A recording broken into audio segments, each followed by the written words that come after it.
Mr. Higginbottom's Catastrophe, now on Mystery Theatre.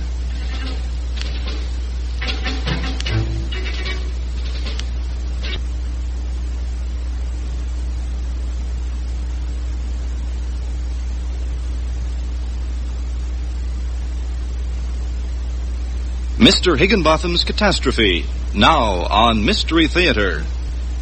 In the year of our Lord, 1834, I, Squire Higginbottom of Kimbleton, do hereby make my last will and testament, in order that the reasons for this bequest shall seem sufficient to the curious. I append unto this testimony the following account. A young fellow, Dominicus Pike by name, tobacco peddler, was on his way to Parker's Falls, on Salmon River. He was passing through the countryside at 7 in the morning.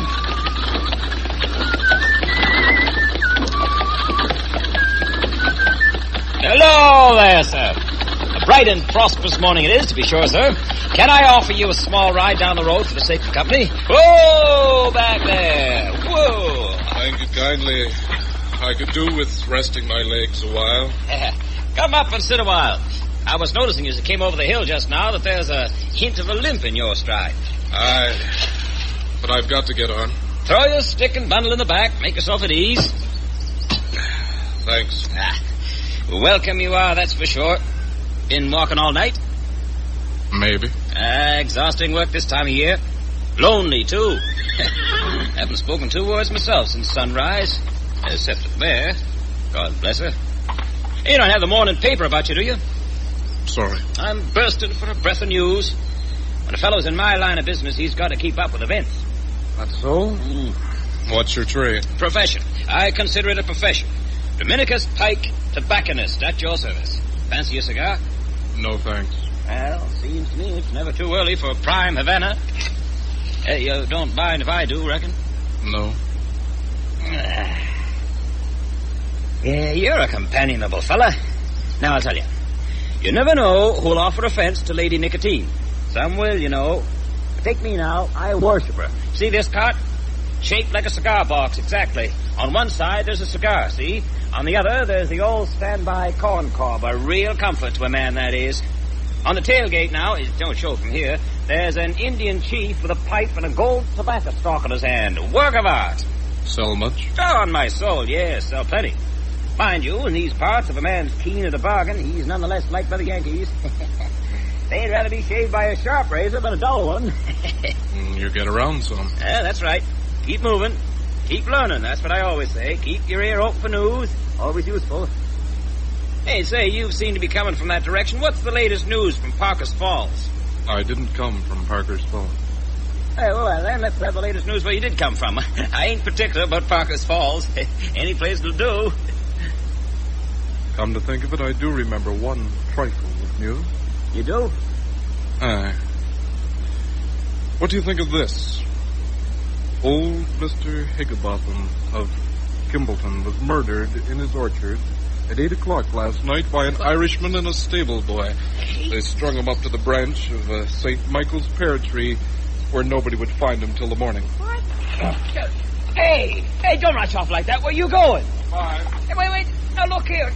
Come back. Have a cigar. Goodbye. You didn't give any particulars. Please, I'll give you a free pipe and an ounce of twist. Goodbye.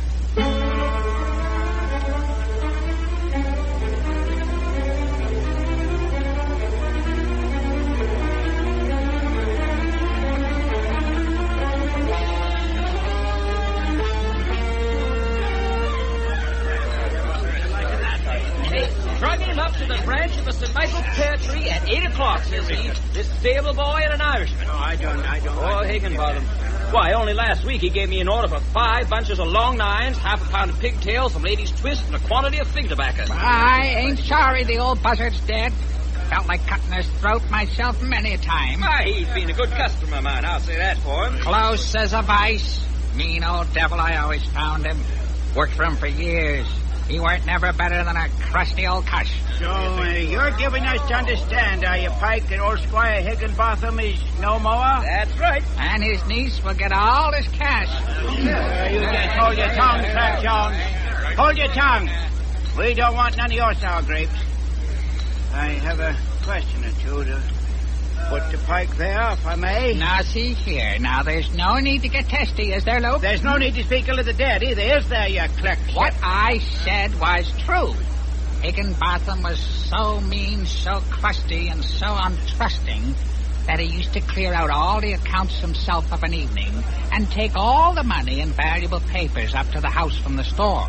He was asking for trouble, seems to me, going through that orchard as he did every day about nightfall. Do I get to put my questions? Are you going to bore us all night?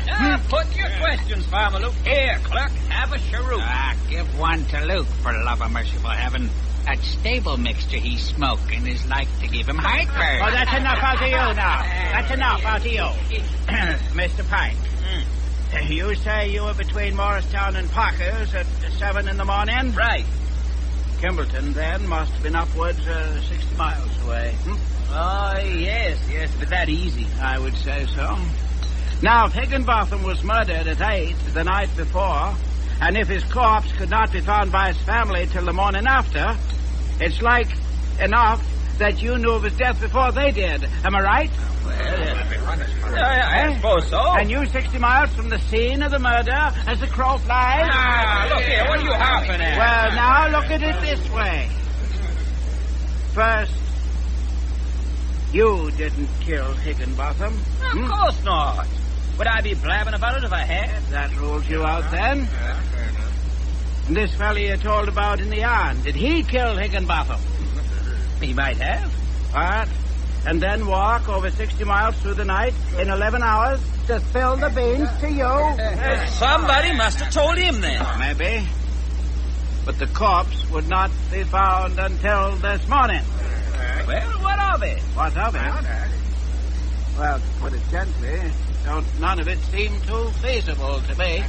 Are you calling me a liar? Not quite, Mr. Pike. No, but here's the test.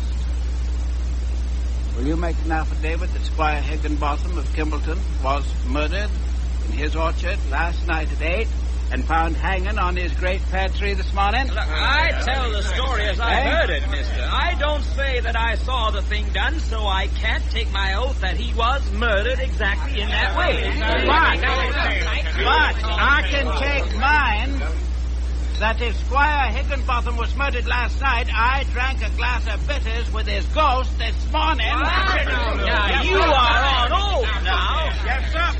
Being a neighbor of mine, he called me into his store as I was riding by and treated me, and then asked me to do a little business for him on the road. He didn't seem to know any more about his own murder than I did. It cannot be a fact.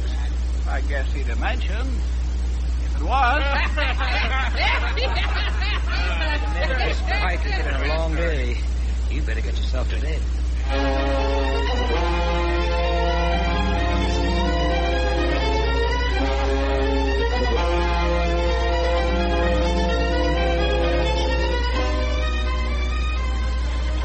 Whoa there. Whoa. Easy now, girl. Easy. Hello there, tollkeeper. Open the gate for a traveler. Hi, good morning. If it isn't Tall Story Pike. So, Clerk Jones, you're the new tollkeeper, are you? Yeah. Nice to think that a good, honest man is in charge of the bridge. Come, tell me, Jones, now that you mentioned last night, what was it that Squire Higginbotham fired you for? He didn't fire me. I quit. It was like that, was it? Yes. I see. Because, there was some talk of ledgers that somehow didn't balance. And then I heard tell of a fella making advances of a curious sort to the old boy's niece. It was all sort of mixed up. Funny how folk will talk. You're not figuring on spreading a story like that, I hope. Oh, dear me, no. Let's have no more mention of Tall Story Pike. No mention at all, right? Well, I thought you was having us on. Did you? And I was just shaping to ask Johnny Whiteneck, who's just gone behind the house for a minute, what happened at Kimbleton. Johnny Whiteneck? Why, ain't he Higginbottom's stable boy? Well, the same. What's he doing behind the house? Well, you know. Oh. Fine morning, ain't it? He's a long time. Ain't he? What's he doing down in these parts anyway? Didn't ask him. He's not coming back, is he? How should I know? Did he see me? Oh, could be. Then why has he run? He knows I always give him a smoke. Look, Mr. Inquisitive Dominicus Pike, I am not his keeper. I mind my own business. Do you? Right. Well, I happen to know that you do sometimes find a loophole to peek through into other people's business. And to tell you straight, the suspicion is kind of growing in my mind that you've been talking to Johnny Whiteneck. I might even hazard a guess at the subject.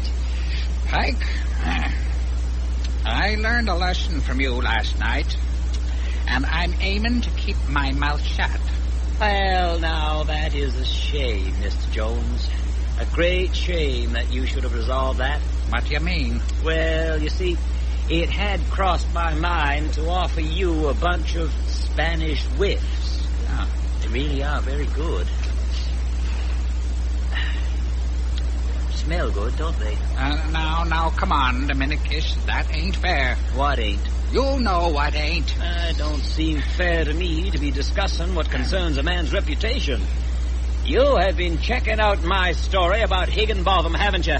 Well, sort of. Sort of? What's a miserable reply that is? That don't deserve nothing more than a plug of chewing tobacco. All right, then. You want to trade for information?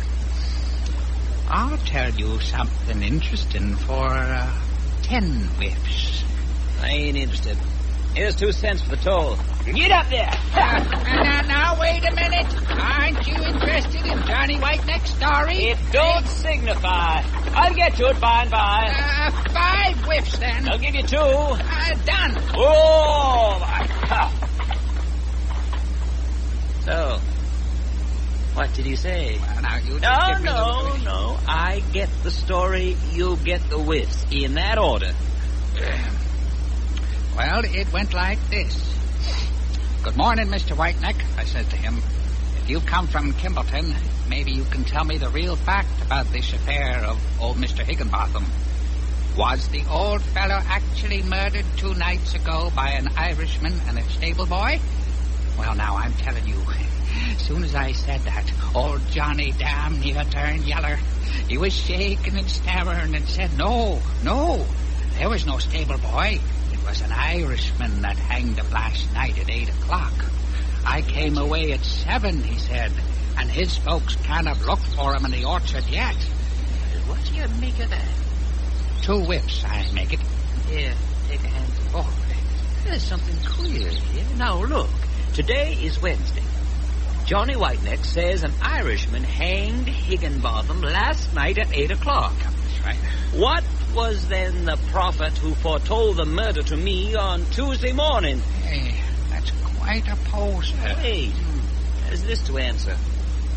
If Mr. Higginbotham's corpse has not yet been discovered by his family, how comes a stable boy to know that he was hanging in the orchard, especially as he left before the unfortunate man was hanged at all? I think we'd better raise a hue and cry after this boy. Think he's an accomplice? I'm sure he must be. Yes, if Higginbotham is really dead. Well, look, I better go. Let the poor devil go. I don't want his blood on my head. Hanging the stable boy wouldn't unhang Mr. Higginbotham. It's a sin, I know, but I should hate to have him come to life a second time and give me the lie.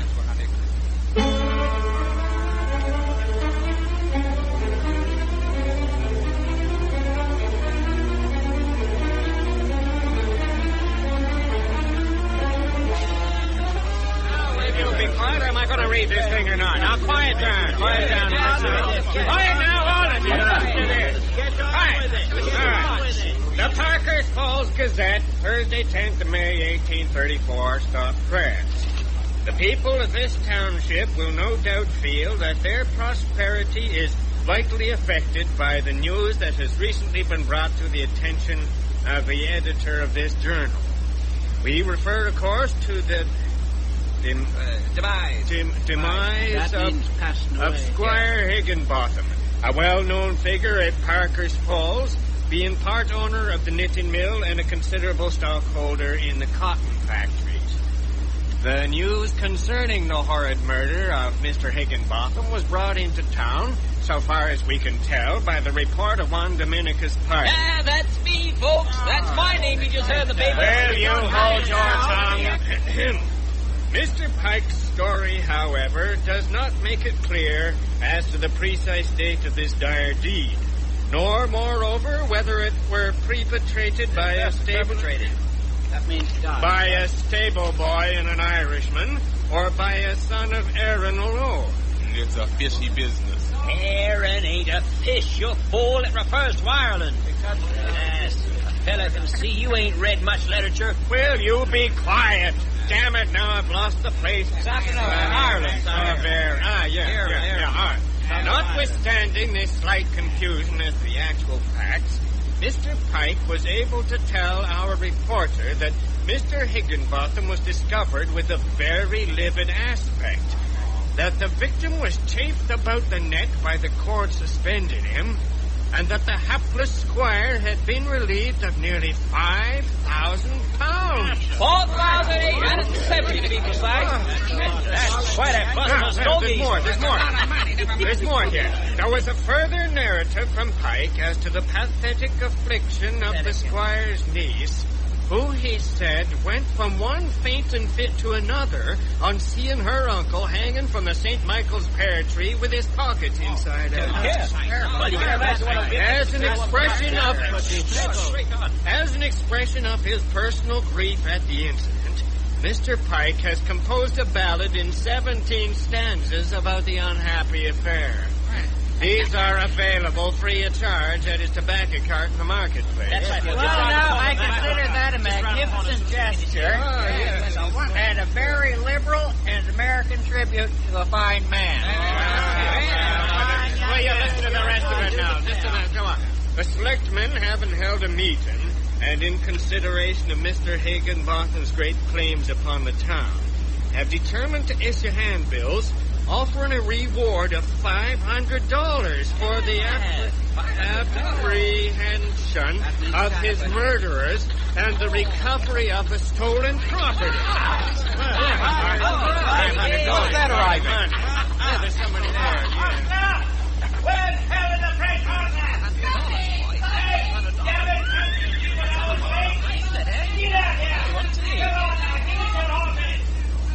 Hey, that must be the mail coach. Traveled all night, likely, and changed horses at Kimbleton. Yeah. Hello, why, man, is this the post office? It is. I should like to leave this letter. By all means, sir. And have you perhaps a cordial for a young lady? Yes, sir. Yes, she has become a little overcome by the cold. Oh, please, madam, won't you sit here? Why, thank you. Not at all.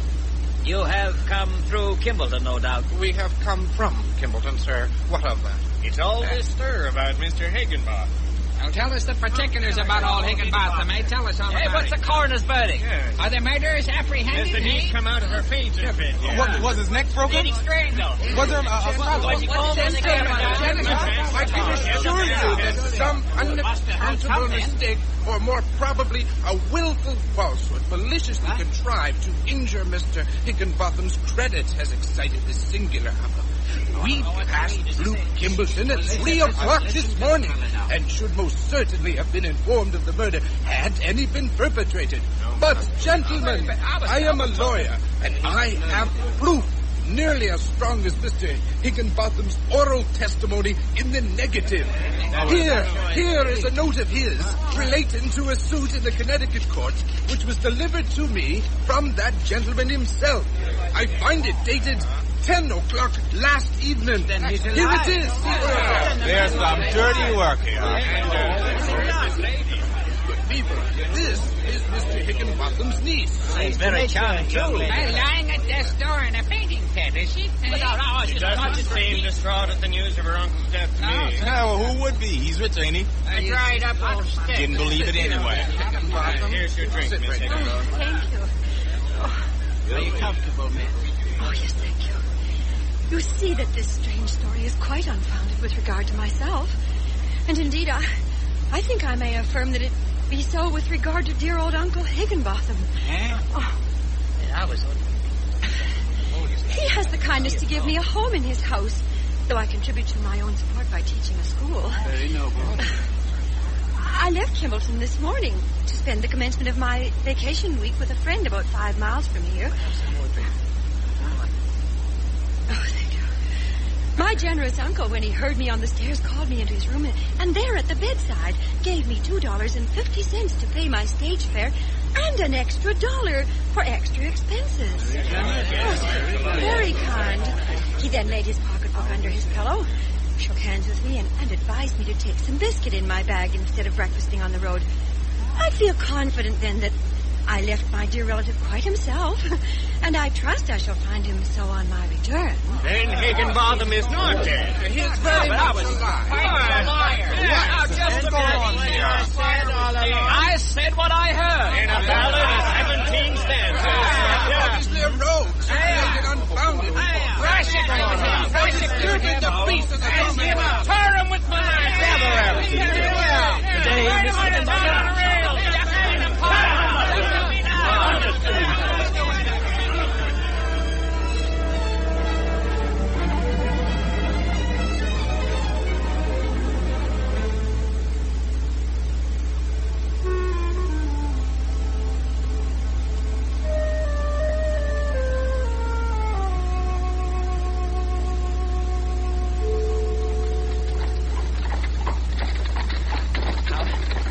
Thank you for my deliverance. Oh, don't bother.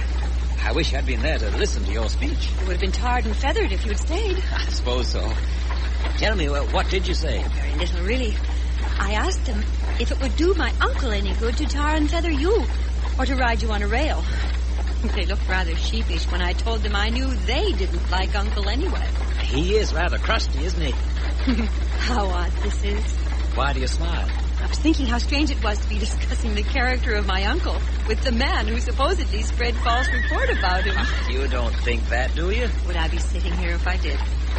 You know the answer to that. All I know is that you asked me to take you back to Kimbleton. I do so with pleasure. And also?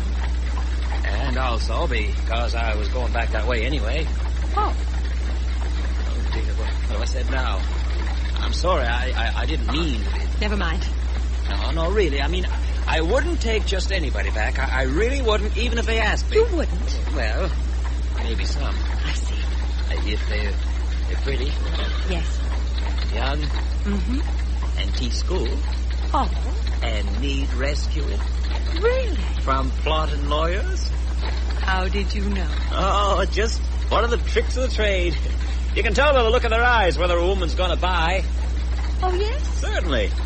I could see at once that what he had to sell you did not want to buy. It seems to me, Mr. Pike. Dom. Dom? Oh, yes. Dominicus, isn't it? You buy it? Can't you see that? Anyway, it seems to me that you are too clever a man to spread false report. Well, I sold a lot of cigars. Anyway, I told only what I'd heard. With some embellishments. Not altering the important facts. If there has been no support for the first story I heard, well, I should have thought no more of it than a playful hoax. But Johnny Whiteneck gave an account which corresponded in some detail with the first report. Curious. Both rumors tallied in some measure with Squire Higginbottom's character and habits, and further stated that he had an orchard and a St. Michael's pear tree. Tell me, Agnes, may I call you Agnes? You already have. Who do you suppose might be the mysterious Irishman spoken of? I never heard tell of him. Oh, but I have. He's a man by the name of Jack O'Neill that my uncle took on without a character on the score of economy. I'm not sure I know what to make of it. And I'll tell you, Agnes, may I be hanged myself if I'll believe old Higginbottom is unhanged until I see him with my own eyes and hear it from his own mouth. You shall see in a few minutes more. Hello there! It's getting quite misty and dark. What time do you think it might be? Getting on towards 8, I should guess. Did you hear a shout? Yeah, I thought I did. Hello! Hey, listen again. Hello! Hello, yourself. Who are you? Oh, what? oh, it's you, Pike. Good evening to you, Miss Agnes. Good evening, Jones. What brings you to Kimbleton? News of a death, perhaps? Dead? Well, the old miser's still alive. Watch your tongue, Jones. I'm sorry, Miss Agnes. No offense. I'd best be getting along. Have you actually seen Mr. Higginbotham within the last 2 days? He passed by just before you drove up. He's always home by 8 o'clock. So they tell me. No, I never saw a man looking so thin and yellow as the squire did tonight. Oh, he's more like a ghost or an old mummy than good flesh and blood. Yeah! We'll find out soon enough if that be true.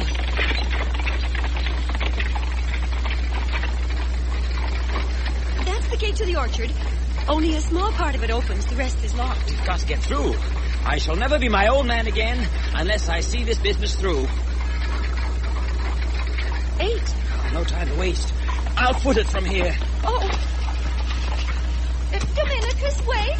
Let me come with you. No. You stay where you are. We have no time to lose.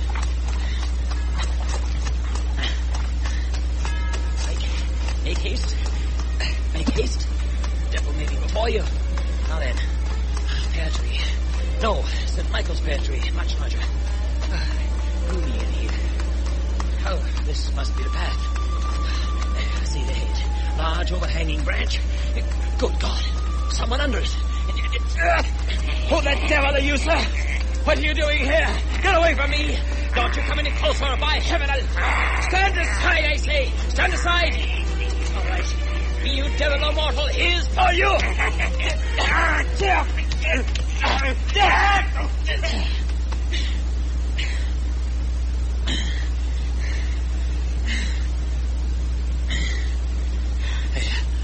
There's for you, you bullying lout. Lie there and cool your limbs for a moment. You'll be the Irishman, I'll bet. Now, where's the squire? Under the tree, collapsed. I thought I might be too late. There's a halter around his neck. Let's heave him into a sitting position. Now, sir, tell me what I must know. Mr. Higginbotham, you're an honest man, and I'll take your word for it. Have you been hanged or not?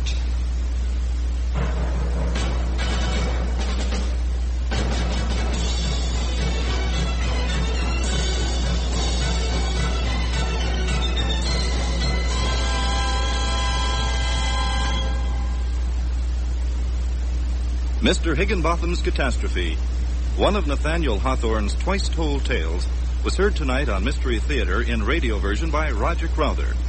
The cast, Dan MacDonald, John Fulton, Bruce Armstrong, Bill Fulton, Don Myers, Flora Montgomery, George Fly, and Walter Borden.